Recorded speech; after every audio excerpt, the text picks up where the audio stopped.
Good morning, good afternoon, good evening. Well, it's morning here.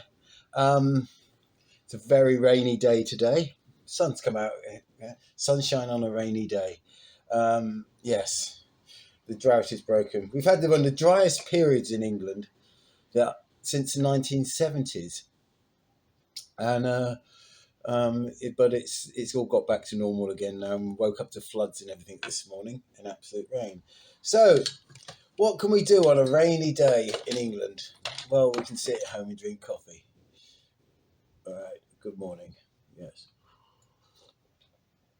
But I've always promised to do a video about arrow bodging because um, these are, basically, I've got some arrows here that are really knackered from being shot and shot and shot and shot and shot and shot, and they get tired and knackered.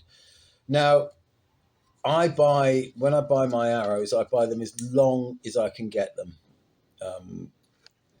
They start off at 32 inches usually, and that way, as they get knackered, you can retip them and retip them and retip them, and they get shorter and shorter. Now, the other thing I do as well is I've been shooting a short bow. So where were we? Phone calls, eh? Phone calls. That's what happens when you record videos on your phone. Anyway, where were we? Yeah, arrows. Yeah, these arrows have been shot to buggery. And on a rainy day, one of the things you can do is bodge a few arrows together.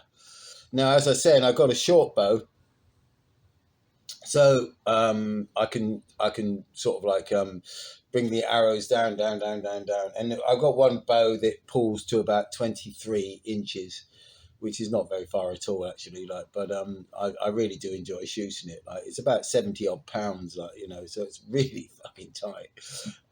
But it does kick those arrows out quite quickly. So it means I've bred new life into sort of not quite dozens, but of old arrows of mine. It used to be 30 odd inches, 30, 31, 32 inches are all now. These arrows are all sort of like thing. I'm afraid I sat down and redone all these last night, and I thought, so you've got a nice load of arrows. Some of these were bought new. Some of these I got when visited a club and said, "Has anybody got any old arrows that they're throwing away?" Because, well, there's a lot of you can't bodge your own arrows, you can't fix your own arrows or anything like that. I will show you one thing that you shouldn't do. Now, this is really, really a knackered old arrow that I made myself, actually, way back, probably over a year or so ago. And it's split here as well. And basically, I glued it back together again. I wouldn't do this. I'm going to keep this for prosperity, just thing. But if you've got a split there, okay, it is glued together with wood glue and it has held, but as you release on a thing, the bow, the arrow bends, and if it bends in the wrong direction and splits the arrow, that bit goes straight into your hand there. The split bit goes straight into there and causes nasty cuts. As you can look, because I've used my hand, there you go. That's caused by fletchings catching on your hand. So things like that. So yes, that's a bit too far. Do not do that. Do not do that. You're an idiot if you do that. Said an idiot.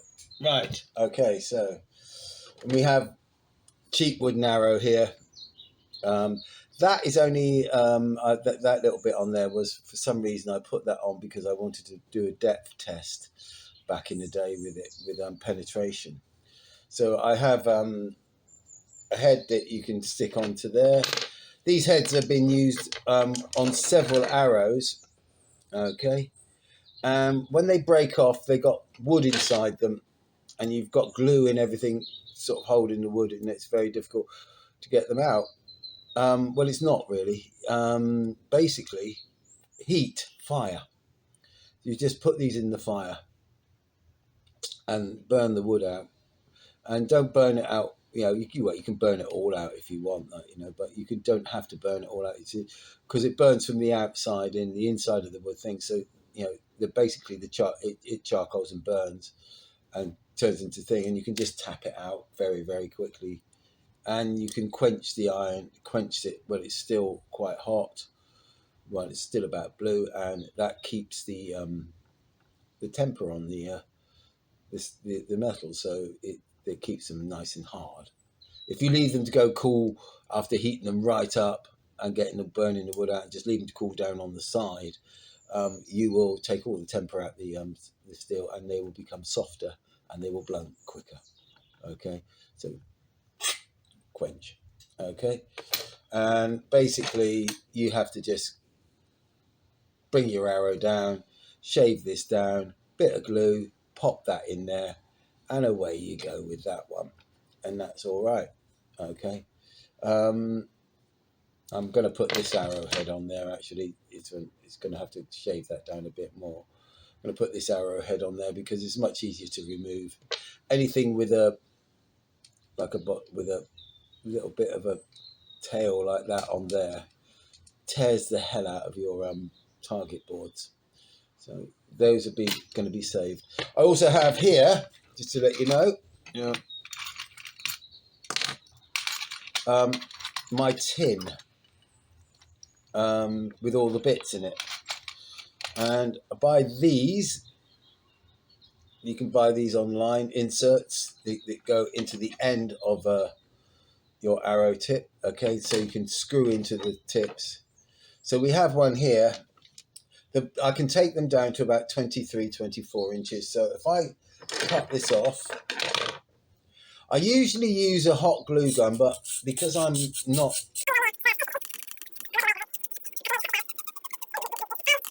Chop that off.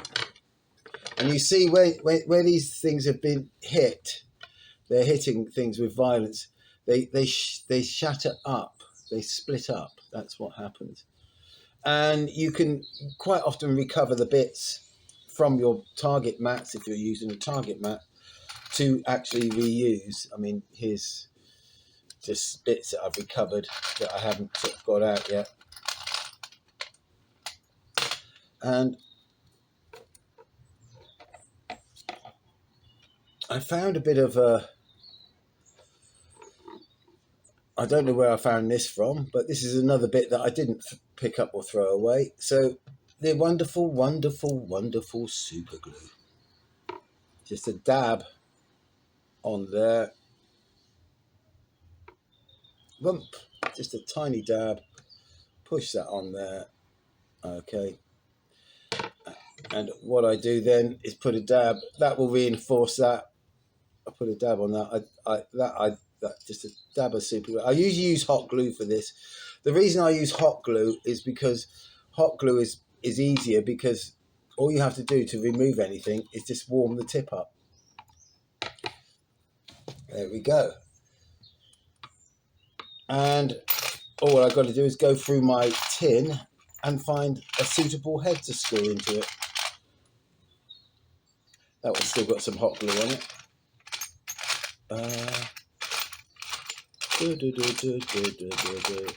Well, we're getting down to it. There's one there, and there'll be one in here. There's one. Sorry about that.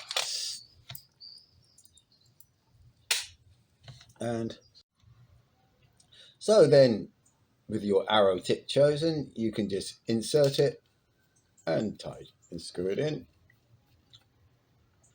And there we have one more arrow for the thing. This has been repaired several times, this arrow. It's got a knock that's been bodged on there. It's not the original knock, and it's obviously been hit with another arrow and shattered there, where I inserted a bit of tube and glued it together. And so whatever spine it was, it's a spine 500, which is a bit bendier than thing, but as it's shorter, it gets tighter and tighter and tighter, and that can go in with all the other arrows I've got. Yeah. What do we have here? We've got one that's sort of like a. How long is that one? That one's quite a long arrow. That one, and still, it's still 29 inches long. Okay. That's been bodged at that end. It's been bodged in the middle where it's broken there, and it's broken there as well. That one's been bodged there, so plenty of use of thing. Lots of super glue, and I do wrap it in a bit of this insulation tape, just to sort of mean any splinters or anything like that get held back. And these arrows aren't great. These aren't sort of like beautifully balanced and perfect arrows and everything like that. But let's be honest, if you can shoot arrows, yeah, these keep going for years and years and years. I mean, this is probably about 2 years old at least, this arrow, and it's probably been shot innumerable times. I wouldn't know. Through at different targets in the woods and the things and found, and so yes, it can go back into the pile and still be shot. And the last one we have here that I didn't get to do last night. Now, can this focus? Oh, you can see what happened here. I put my target up on the board with a metal rod, and by some freak of nature, fluke, I hit the metal rod. The metal rod was sticking out, of the. It was there, and it hit it absolutely crack back onto the metal rod, and that's the damage that it caused to the arrowhead. It smacked that down inside there. Now this is going to be a bit of a pain in the ass to get out, so I'm going to have to use some heat on it to get that out, because I know that was put in with heat gun glue, and let's ram that down in there. And what length are we here on this arrow? Because it's not a long arrow. I've still got an inch I can take off this arrow, so I will be back very, very shortly. All right, here we go. Yes, well, I've got the arrow tip removed, and that's the state of play with the thing. It's all mashed up. But what I did with the arrow tip when it was out, I got an angle grinder with one of these things, and I put a point back onto it, because it was basically it was blunt. It actually smashed right in, so it's not the sharpest of thing, but now it will sort of penetrate small metal tin or something like that. Now, looking at this, I'm going to cut this down by about an inch, just to sort of.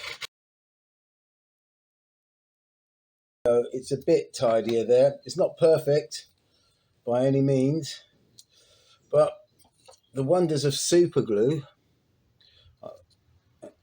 because I haven't got my heat gun glue here, the wonders of super glue, get that into that, well, and we can then put that back into there. That's quite tight, that's quite good. Tighten that right up, and you can leave it like that, But to save, as I said, to save any splintering or anything like that, just very, very just simple, and dump, and a little bit like that. And there we have another arrow ready to be shot. Okay, and that goes back in. So we're back to sort of like getting back to most of the arrows done. Okay. I just got to finish this wooden one, but that's just shaving the thing on, popping the head off. But you can see that these tips, once they're in, you can unscrew them and you can change your tips all the time. The reason why I suggest, instead of making your own arrows, buy these sort of like cheap arrows off eBay. This is a 300 spine. This is quite a taut one. Is they are eminently repairable and they are very durable. So what I have in my quiver now is, how many I should have? 1, 2, 3, 4, 5 arrows, 2 dozen arrows. A quire of arrows. Now that's plenty. That's more than enough to go out for a nice shoot. And so arrow bodging. Be very, very careful. You don't want to be dangerous or anything like that. Oh, you may have noticed this on the table. This is a little, well, in England we call them catapults. In America they call them slingshots. Now, when it's a rainy day and everything like that, and you want to do some target practice indoors, you can shoot these indoors without damaging anything. Blue tack. God, you got loads of things. Okay, you can shoot blue tack, or you can. I don't know how you don't fire these. You shoot them, don't you? But you can shoot blue tack in your house into anything, and it doesn't damage anything. And there it goes, and bump. A little bit of blue tack. Yeah. So if you want to do some target practice with a catapult or a slingshot in your thing, you can buy these off of Evil Bay for about under a £5, and they tend to come the next day, which is really quite interesting. You can get these are about £2 for the for replacements. They last long enough, but I bought a few replacements. So basically, when they wear out, you can think. But I have bodged them up to sort of like keep them working, and I have one that not here, but I have one that I made up with some heavy elastic bands that I bodged up and made work on the same sort of frame as this, and shoots fine. Shoots absolutely fine. Bit of fun, bit of thing. But I mean, as you say, the survival situation. Small game, small birds. You can knock a few out with these. In fact, when I was a kid, I mean, basically there were kids, growing up with a catapult were absolutely lethal. They could take a bird out the sky with it. So, yeah, a couple of quid. Tips from Jim. All right, peace and love. Have a nice, good shoot next time. Don't throw those arrows away, but fix them. Take care.